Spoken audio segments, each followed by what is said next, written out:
Il y a l'histoire, on commence avec le génocide, mais depuis longtemps, depuis 73, on sait que c'était un gouvernement complètement d'apartheid, que quand le CICR a ouvert les prisons en 90, c'était la catastrophe, que tous les gens ont été arrêtés, ma mère a été arrêtée aussi en 90. Moi, j'y suis passée en 91 avec des checkpoints partout.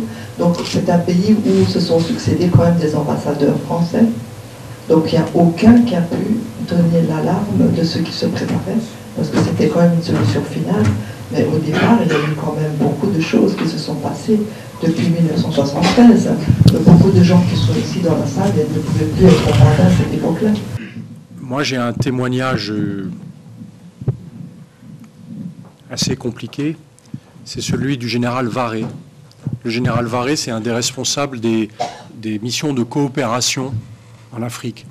Il vient en inspection en 93 au Rwanda. Et quand il revient, il dit il faut arrêter tout. Hein. Voilà, il faut arrêter de les soutenir, parce que là, ils sont en train de préparer un massacre. On ne peut pas accepter ça. Il est écarté, il est sanctionné. L'amiral Langsad l'a rappelé d'ailleurs dans un article au mois de juin dans La Croix. Il dit mais c'est normal qu'on ait écarté Varé, il était contre la politique française. Ah, bien sûr qu'il y a eu des alertes. Bien sûr que des gens ont vu et ont rapporté cette préparation du génocide.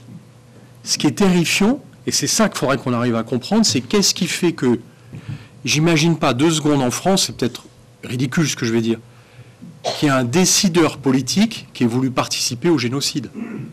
Qui soit dit, je vais marquer mon nom dans l'histoire, je serai mieux que Hitler, je vais pouvoir enfin participer à un génocide.